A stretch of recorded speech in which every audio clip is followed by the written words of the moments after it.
Hey guys, it's Victoria Kimani, and you are watching The Sauce. Make sure you check out my latest single, Bad Man Killa, and wait, be very, very patient because I have more music coming for you.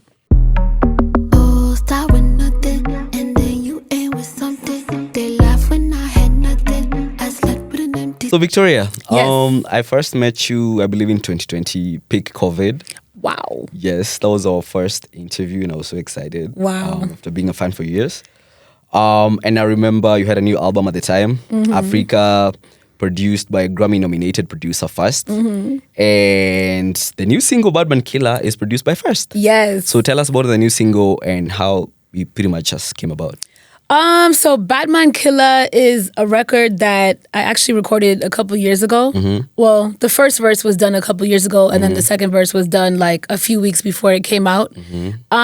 But I think how I decided to release it, I was really going deep and thinking about the type of music I want to put out. And I realized that I want to put out music that makes people feel really powerful Yes. and like just badass, you know? Yes. And so, yeah, that's I guess the first of many singles that I'll be releasing with this type of like energy in terms of like confidence building music. So yeah, that's how I decided to put it out. Yeah. And yeah, I just like it. It's unique, it's different. Yeah. It was co-produced by Diplo, which is really cool because like, you know, they understand like very eclectic type of music. It's not just like, it doesn't sound like everything else. But yeah, I love it. I love that song. And you called it the Underdog anthem for Yeah. the people who build and eat in silence. What does that mean? Yes. So underdog to me means people who are excellent but don't get, I guess they get underestimated a lot. Yeah. And they don't get the recognition that they might deserve. But when I say for people who build and eat in silence, it's like you might be an underdog, but you're still working. Like you're not gonna like get your foot off of their people's necks. Yes, So that was really what I meant by that statement. Okay, and you clearly are not letting your foot off people's necks Nope. because you've been working for years and you're very Yeah. I have to say you're one of the most consistent artists. Period. Really? Yeah, I feel like you're very consistent. Thank you. There's never a time I feel like you don't have new music out. There's never a Okay. time you don't have something going on. Yeah. And speaking of, this is a new comic book inspired by the new single. Yeah. And I want to know more about that. Well, no, I was like, let me just find a way to visualize the song and to put a story behind it. So I linked up with a really, really dope comic, and we just painted a picture of a young lady who, let's just say she's a waitress at like a Nyama Choma place, and she's doing her best, but her manager is constantly abusing her. And then she goes off and she cries somewhere, and an old woman gives her a sword that says Bad Man Killa on it. And then she builds this confidence up and she decides to just like go kill everybody. Now, I'm not telling you to go kill people. I'm just saying like that sword, for me, it represents strength and inner confidence. And in a way, when, you know, her going and killing everybody at the Nyama joint, it's really just an indirect way of showing people that you can actually kill people with love and like with your passion and with your art, and just showing them that you're still gonna keep going regardless. That was the type of killing that I'm talking about. Like, kill it. Don't kill nobody, though. Very figurative. Very figurative. So are we likely to get physical copies of the book? Yeah, so I made like some limited copies for some like few fans and supporters. I'll definitely get you one. I can't wait to have it. Yeah, I'll definitely get you one. Thank you. Okay. Speaking of working, so just before the single came out, you were busy promoting your 9-module women's online course. It's titled From Strategy to Stage. And it's basically, you've been in entertainment for more than a decade. Yeah. So this is you kind of giving back to the society and to community by teaching women in entertainment how to navigate the career. Yeah. So tell us more about that. So Strategy to Stage course is basically like all the information that I would have wanted someone to tell me. Because when I decided to embark on an African music journey, I was still in the States. And so it wasn't until like 2013 that I actually moved back home. And I had no idea what I was doing. I didn't know anything at all. And everything that I learned, I had to learn like on the ground. And there were a lot of, I guess everything happens for a reason. I don't want to say like a bunch of mistakes, but there were definitely a lot of things that if somebody were to have held my hand and been like, hey, little sis, this is how you do this, this is how you do this, it would have been so beneficial. I would have saved so much time. And so I'm like, how can I find a way to communicate this to other people coming up after? And a friend of mine has been telling me to create a course for a while now. And it wasn't time until it was time. And then, so I've created it. You can get it on my website, victoriakimani.com. There's 9 modules and about 59 lessons, which are like voiced over. So you're actually hearing me speak about every subject. So, Okay. And speaking of missteps and whatnot in entertainment, like you've said, when you came back, I remember when Mtoto came out, that's when you like blew up. And you were signed on initially to a record label. Of course, you're now independent, but your first album came out through a label. So what's the difference between, according to your experience, releasing music through a label and releasing music independently as Victoria Kimani? So when you release through a label, there's a team of people who have like different jobs allocated to them. And so if things go wrong, you can blame them. Whereas when you're independent, it's just you. I mean, you can also hire a team around you, which is what is ideal. You should do that. But, you know, I guess to say, because even when I was signed, I still felt very independent because I did so many things on my own regardless. But, you know, when you're with the label, you have to split money with other people. And hopefully they have a budget to help you like shoot at least your first few music videos, which they definitely did. Hopefully there's like a nice PR team and like nice people on board that can really, really help you. But sometimes it doesn't always work like that. Sometimes people even get signed and then their music never comes out. It's crazy. Like so many things can happen. So I think as an independent artist, I feel way more in control of my projects.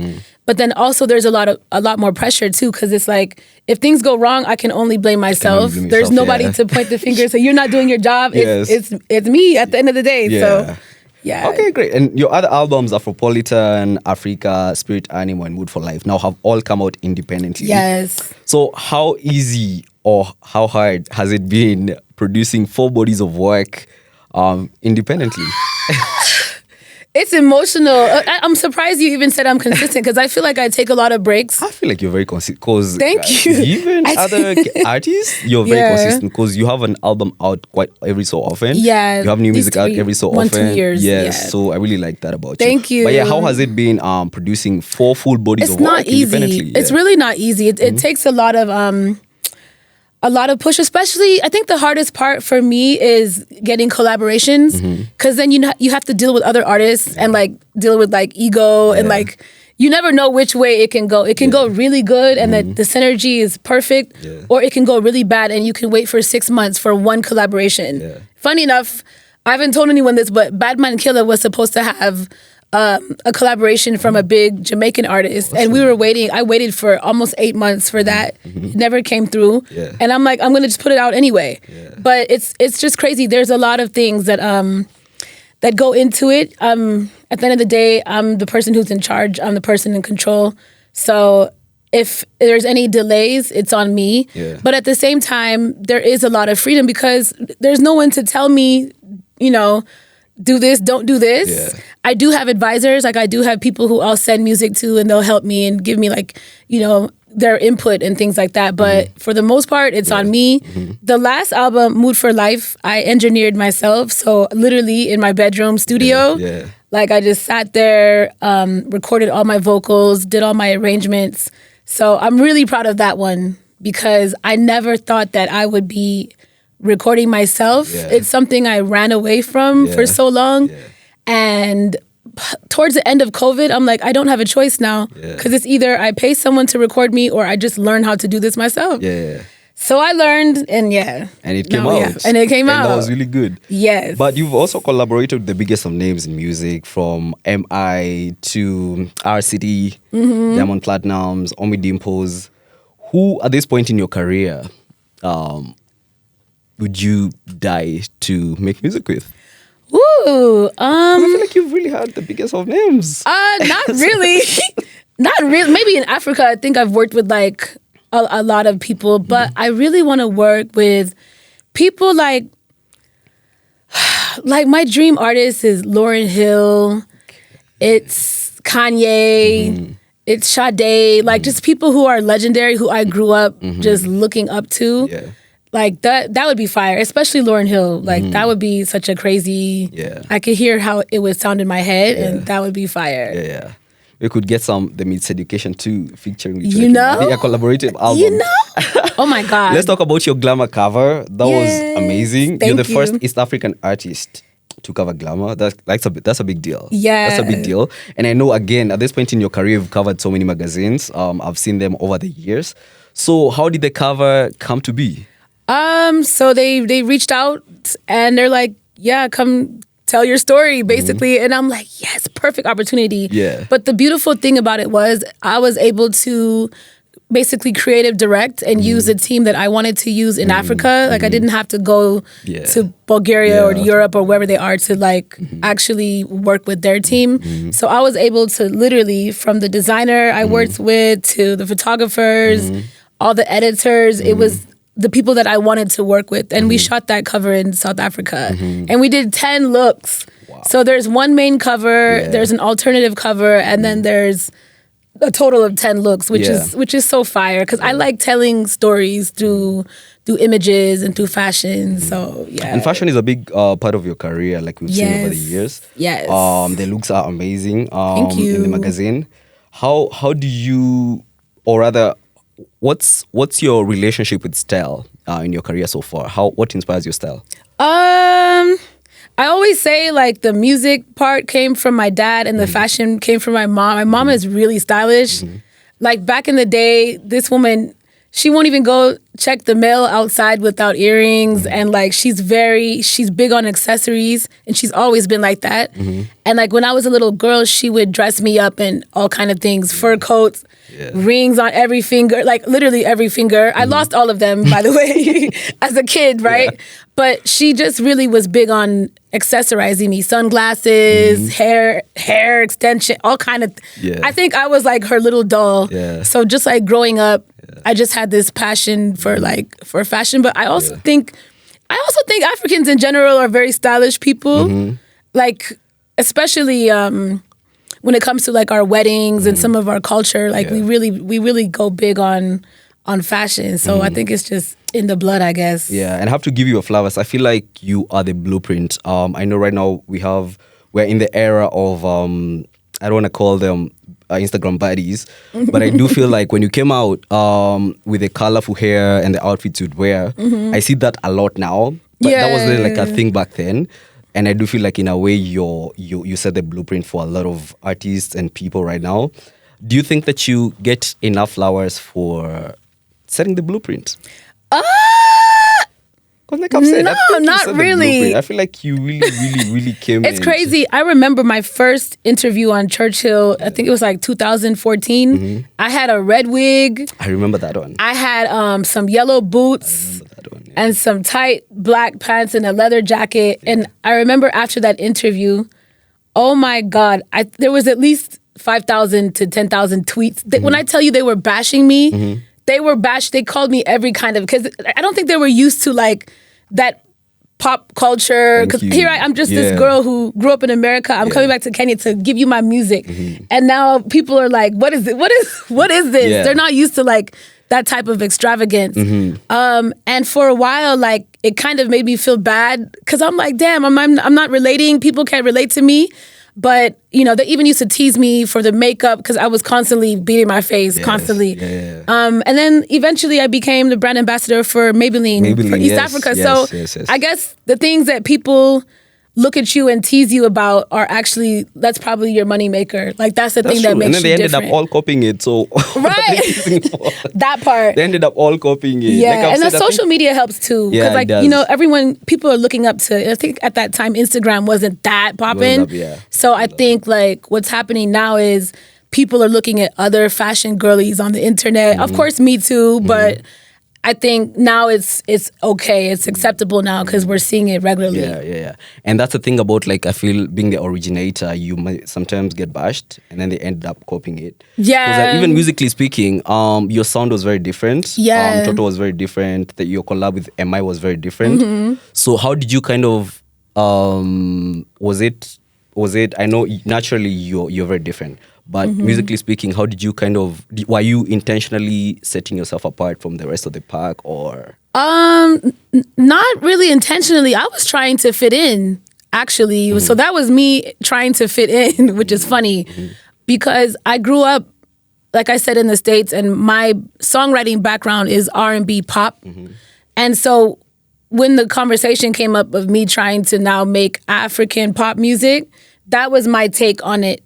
But it still was very, I guess, westernized for a lot of people because people weren't used to R&B top lines on Afro beats or Afro pop.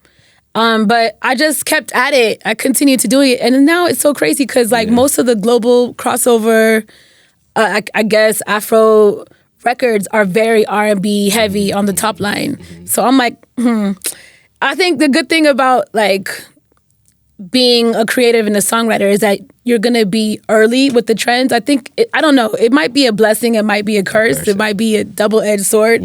But the cool thing is, like, I just like being early. Like, I like, when God gives you an idea, you better just do it because someone else is going to do it. And I'm not even taking glory for that, like, because all music, especially on my part, it definitely comes from God. So if I didn't put it out there, somebody else was going to. That's how I look at it. But yeah, it's cool to be early. Okay. And again, speaking of early, you had a reality show on YouTube. Oh my God. It was called The Rise of Queen Victoria. It was so And that was, it was basically chronicling your journey in African music as an American who had just moved, Kenyan American who had just moved back home. Yes. So how was it kind of having your life so... so under a microscope and being so open about your journey? Yeah, it was fun, but it was nerve-wracking at the same time because everything was new. So that was like when I first signed to Chalk City and I was in Nigeria and I was going to do different shows and interviews and all type of activities that they had for me. And we were like, let's just document this so that we can show people back home and other places what it's like from your experience. So it was good information. I think we'll probably touch on this later, but I will be getting back into that because I realize that people really do want to get into your journey and see it from your perspective. And yeah, but it was a mess. Yeah, having cameras following you around. Well, it's good that you brought that up. You said in your Glamour interview that it's possible that we could get a docuseries in the future. So please tell us about that. Yeah, so I've been working on this docuseries for a while. The whole purpose is because, first of all, I love documentaries. Anytime I'm feeling down, I'll literally go watch someone else's story and I'll be like, okay, I'm not alone. Like, it's not just me dealing with this.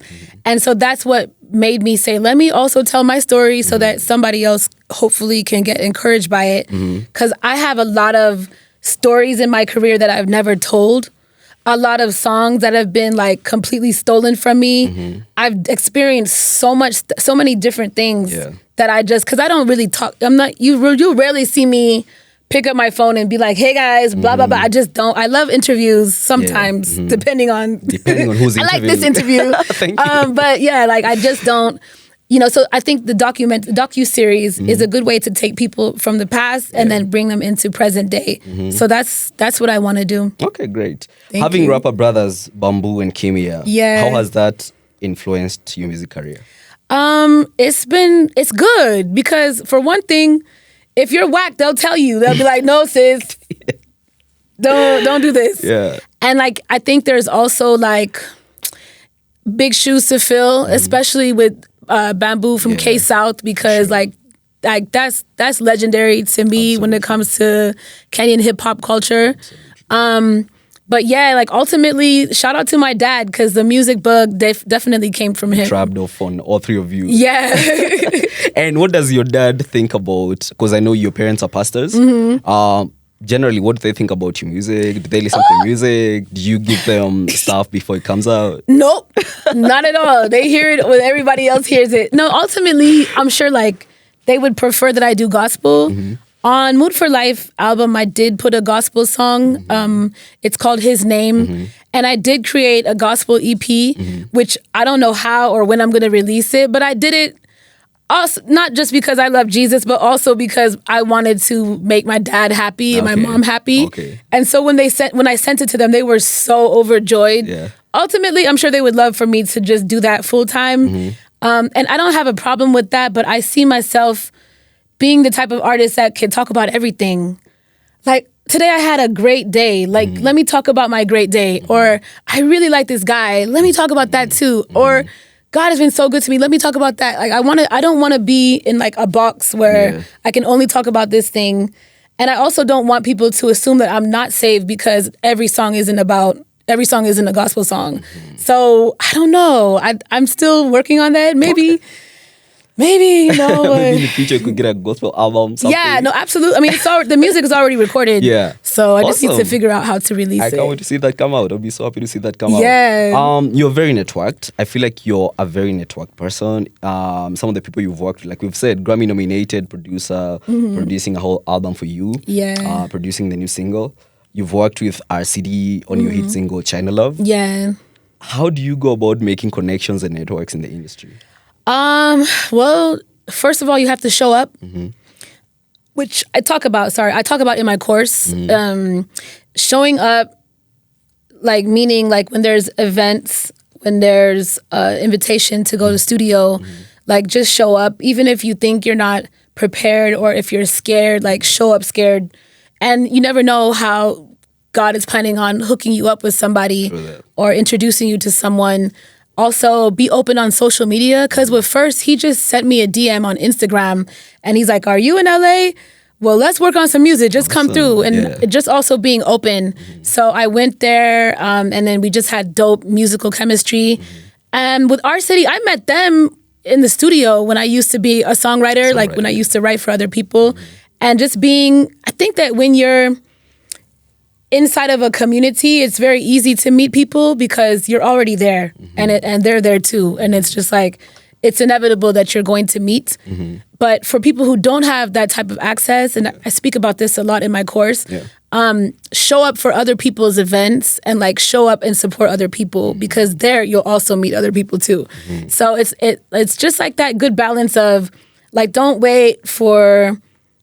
say that, it needs to be my event and then you guys need to come and support me. No, like go to other people's shows. You hear that so-and-so has a performance or an appearance or even at the club, just go show up. And then like have a conversation. Hey, I want to work on this. Do you know any producers?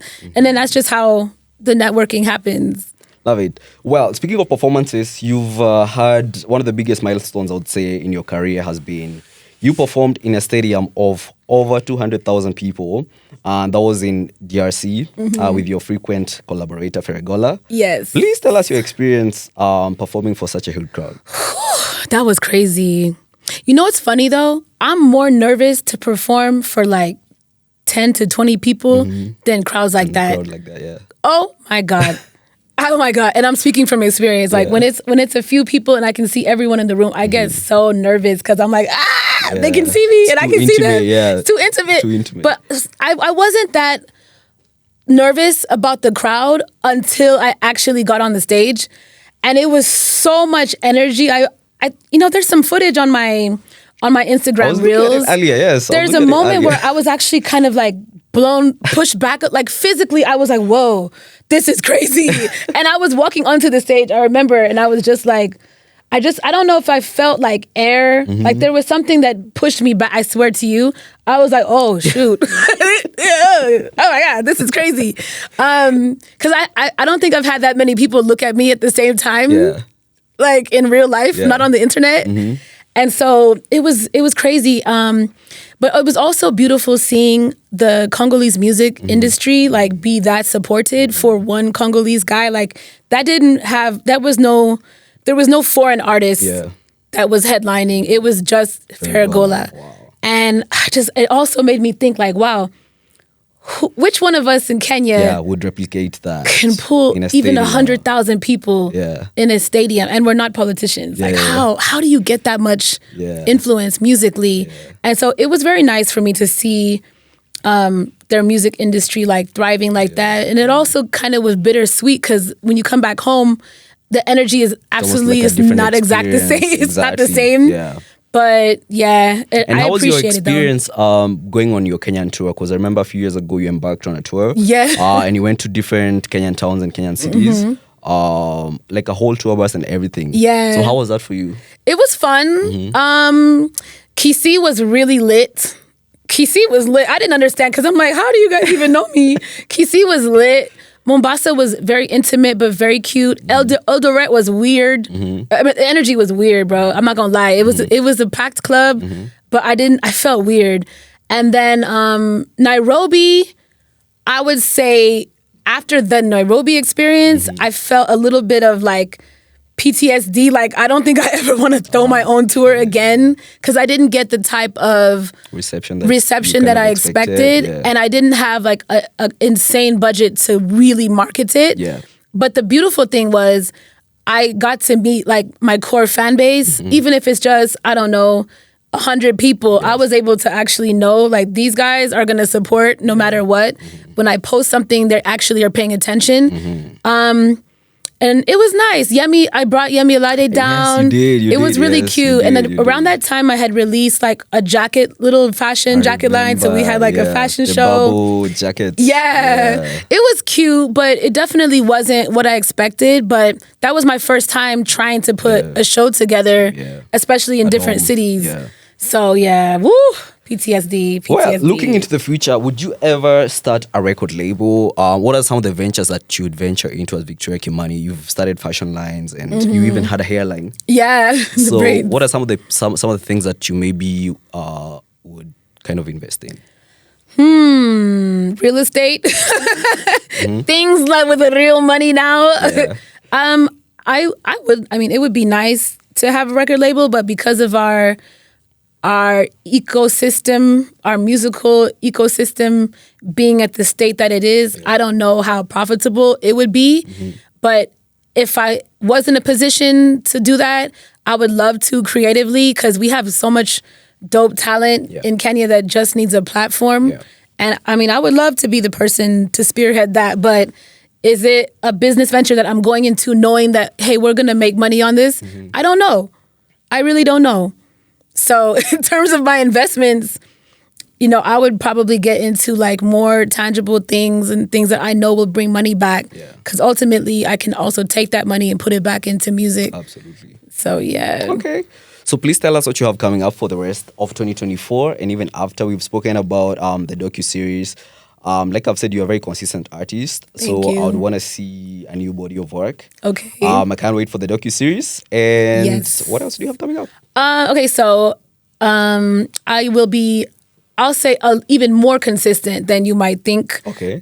My plan is to release a song every month, leading until my 6th album. So the next one should come out before the end of this month, and I've got a dope collaboration on that one. So I just want to put out more singles. I've been very album heavy, but I realize people, their attention span is a bit short. They don't really pay attention to like bodies of work the way they do a single. I've always found singles to be more expensive because like people always want a video. True. They always want content to go with your song. Woo, you guys are expensive. Your videos are really good. Your videos are really good. So I would. Not only are they expensive, it's like, I don't know. I just want to make sure I'm not doing too much.